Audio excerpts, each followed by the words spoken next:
Let's talk about making 2025 the best year yet in your photography career. And I'm not talking just about your photography path. I'm actually talking about growth, your goals, and your confidence behind the camera. Because all of this is super important. But now, before we dive in, I want you to take a journal or at least a pen and paper, because this is just not a normal video. This is a video for you to reflect what you want in 2025 in your photography path.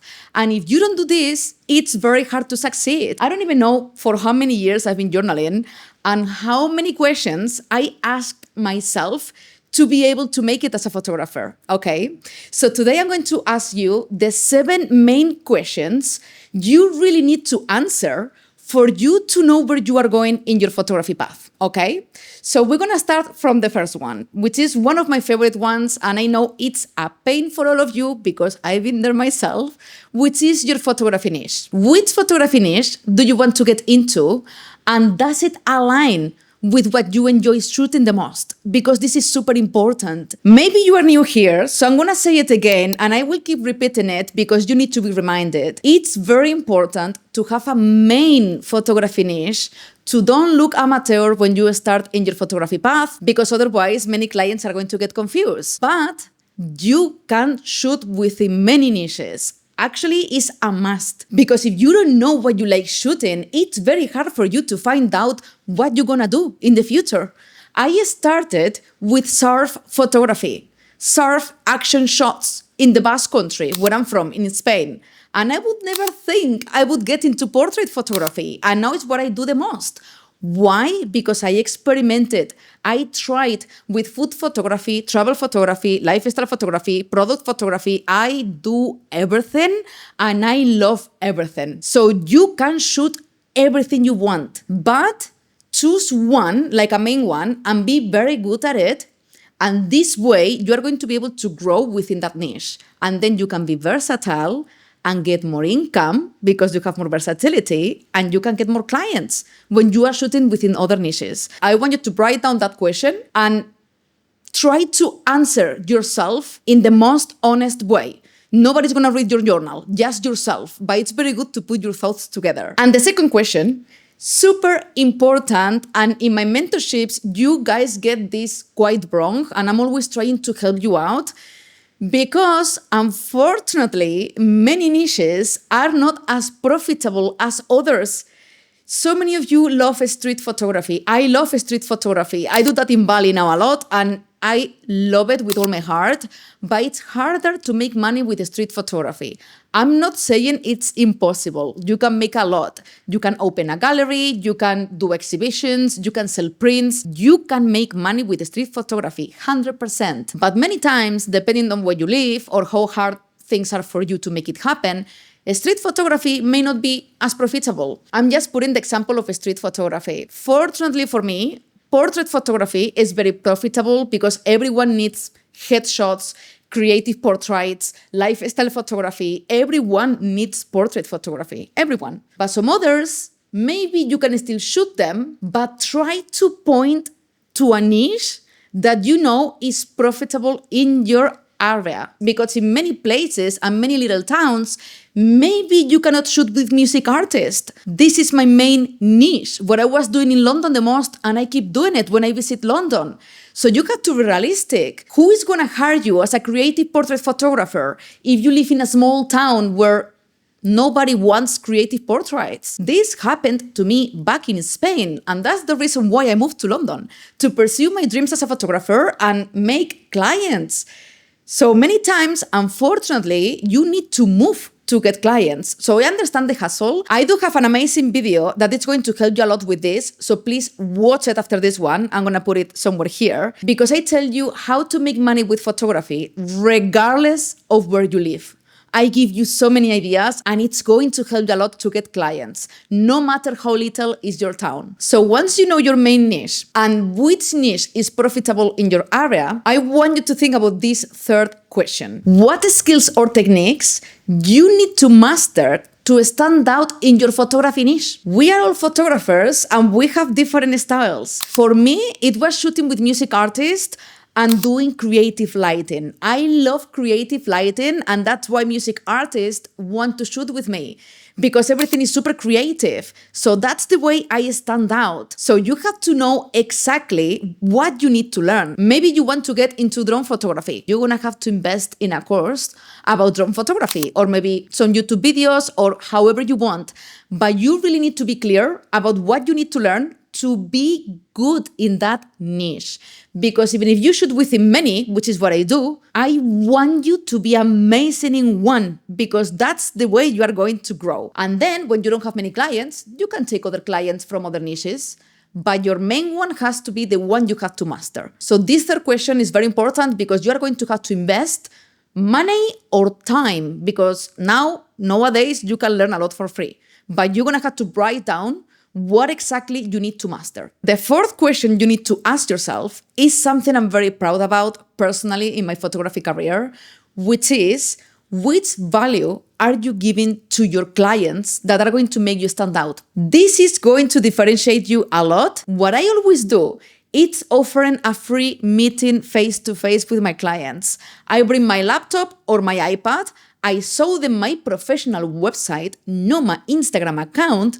Instagram is very useful, but it's not a professional portfolio. You don't have a professional email, you don't have professional branding, and you are not that trustworthy, because everyone has Instagram, okay? So please have a professional website.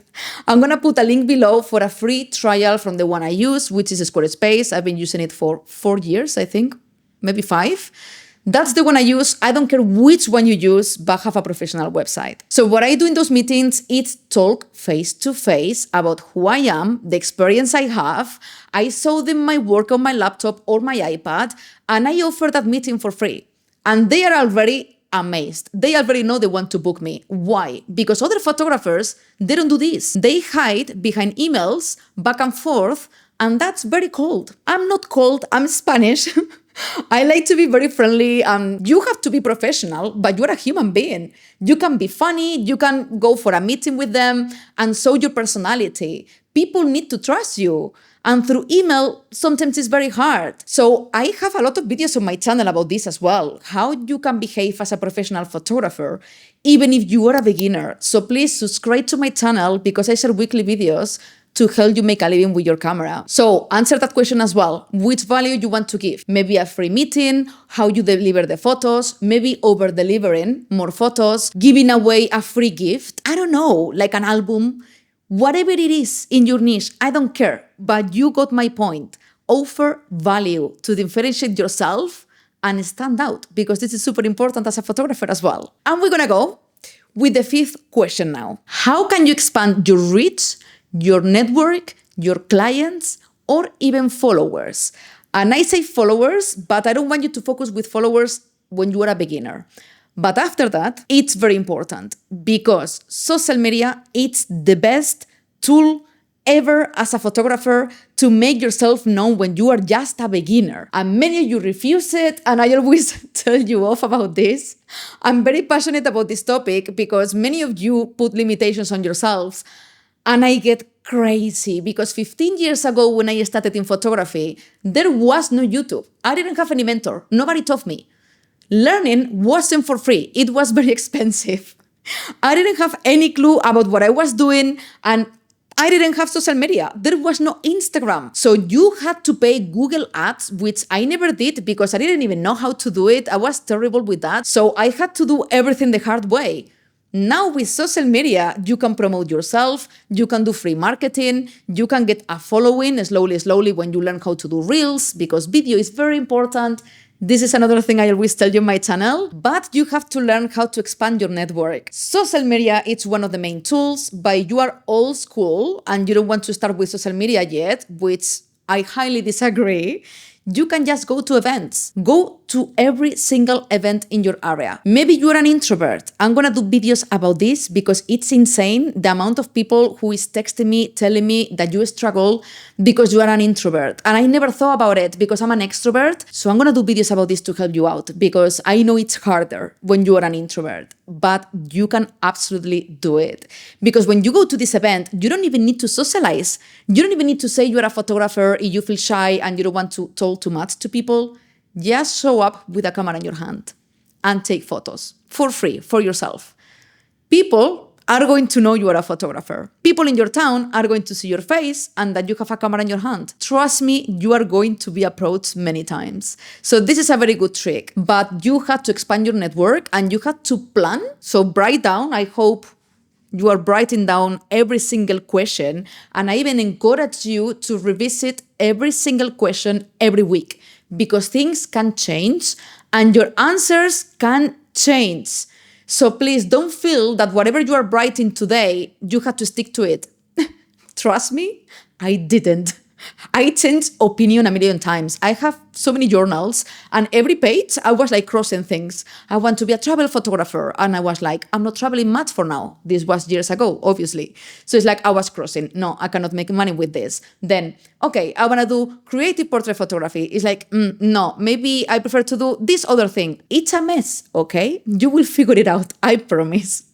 But you don't have to stick to everything. That's why I want you to write the answers and then revisit the journal every week. Because maybe you are shooting and you are finding out different things. Like, for example, maybe you don't like one niche anymore and you change. So it's totally fine to change plans, okay? Anyway, this being said, this one is very, very dreamy, but this is super important because you need to manifest your dream photography life. So I want you to write down right now, what does your dream photography career look like? And what's one step you can do right now to get closer to it in 2025? Okay, I'm gonna explain this because maybe you didn't think about it because I didn't at the beginning. Sometimes we are like very, I'm not gonna say deluded, let's say ignorant because we are newies at the beginning and we don't know. And you are like, okay, I want to be a travel photographer. Okay, so do you see yourself traveling the world non-stop, loaded with gear? That's my situation.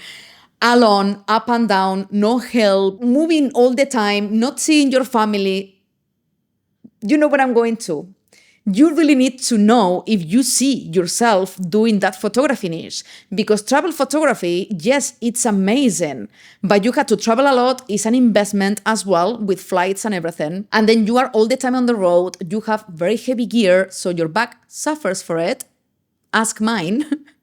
So it's a very hard career. It's a very hard photography niche. So you have to think which routine you want to have as a photographer. Maybe you prefer to work in a photography studio and have a more chill life. Wake up every morning, shoot some portrait photography, and then edit in your studio. And you are all the time in the same place because maybe you have family, you have kids, and you just want a chill life as a photographer. You have to be aligned with your photography niche, how profitable it is, and if it's sustainable for you in the future with the lifestyle you have. Right now, I travel like crazy. I love going everywhere and I'm super happy with my career because now it matches my lifestyle. My photography matches my lifestyle. And this is super important. So please write it down and think about the future because otherwise it doesn't make any sense. Working towards something that it's not going to be sustainable. And the next question, what is holding you back from pursuing your goals? Because you have to take action. If you don't take action, nothing gonna happen. And I know photography is overwhelming because you don't know. You have to buy a camera, a lens. Which lens do I buy? Which niche do I want to target? There are a million questions you need to answer yourself first. That's why I'm trying to help you in this video. So I know how overwhelming it can be. But what is it? Maybe you are not happy in your town. I wasn't happy in Spain. It's a beautiful country. I was happy as a country, but career-wise, where I was living, there was no photography jobs. So I moved, I got out of there and I went to London and I became everything I always wanted. And I'm very proud of it and I'm very happy because I didn't settle. And it took me a while to leave. Don't think I was like, one day I woke up and I was like, okay, I'm going to London, ciao. It wasn't like that, okay? It took me a while till I was like, I can't anymore, I have to do it. So for me, it was moving country. For you, maybe something else. But don't let anything holding you back. And don't tell me anything about your age. Because so many of you told me, it's like, Laura, do you think it's too late with 50 years old or 60? Who cares about the age? And this is something so beautiful about London, like age doesn't matter in any way for anything at all. So it's never too late. I see so many entrepreneurs online, and many of them, they made it happen when they were 50 already.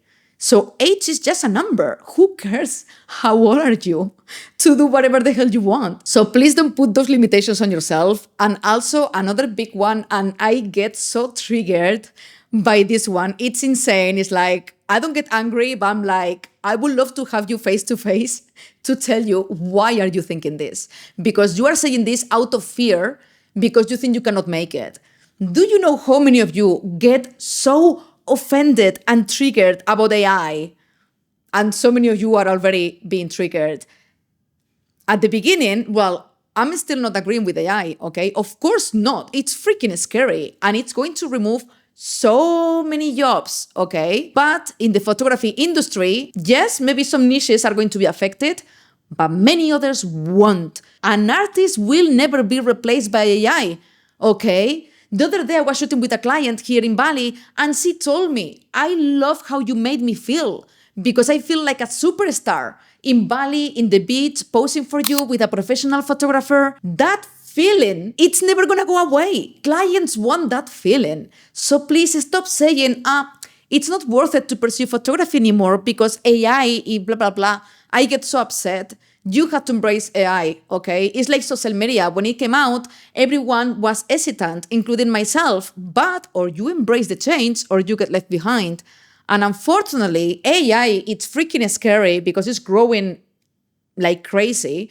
And what I'm doing now is trying to learn everything I know about it because they are saying out there, I'm a podcast geek and I watch many podcasts about business, entrepreneurship, creative life, about everything. I love podcasts. And they are saying AI won't replace you. Someone with a lot of knowledge of AI will. And I was like, okay, Laura, time to actually step up and stop complaining about AI, like you should do as well, and embrace it. Try to learn how you can work with it, how it can improve your life, and don't be scared. As a photographer, sorry to tell you, but there are many niches that are not going to be affected. So this is just an excuse for you to limit yourself. So stop putting limitations on yourself, okay? I don't know how many of you tell me about photography gear as well. I'm just rambling right now, but I had to tell you. But so many of you complain about photography gear. I do have amazing photography gear right now. I started 15 years ago. I started with a Canon 30D of 8 megapixels. 8. 8. So please, like I didn't start with the gear I have now, but you see all these creators with a lot of gear and you get discouraged. Of course you get, but they didn't start with that gear. Trust me. So I'm not going to say gear doesn't matter because it really does. I'm not going to say it doesn't because gear is very important, but you can start with little because I did. And I started making money in London as a professional photographer and I started freelancing full time with a Canon 7D, which I think it was 19 megapixels and with a kit lens, a 1585 millimeters, 1585. Yeah. And I was doing editorial campaigns and shooting everything I could with that lens because I didn't have money to afford more lenses. One lens, one camera for years. And I managed to become a full-time freelance photographer and creative director with that camera. And then bring it on, when I was growing, I started to upgrade my gear. So I'm gonna stop rambling. I could talk about this forever. I think I'm gonna start a podcast because I love talking about this. And yeah, I may start a podcast. I was checking out mics the other day actually. But guys, write down, like write it, because you're not gonna fix anything thinking in your head a million things at the same time. Organize your ideas, write them down. The day after, check again. Maybe you change opinion, that's fine. Cross it, write a new idea. Cross it, new idea. Do it every week, every month, I don't care. But this helped me a lot to figure out what I wanted and manifest it. Manifestation is basically preparing what you want. If you don't know where you are going, you never gonna get there. It's like taking the car and be like, okay, where are we going? I don't know. I'm just driving. Driving. Where are you going? Do you know? So yeah, That's what I mean. I think you got my point. Anyway, subscribe to my channel if you didn't yet. And I'm going to leave here a playlist for you to dig in because I have so many to help you grow in 2025. And I will see you in the next one. Mwah. Big love from Bali.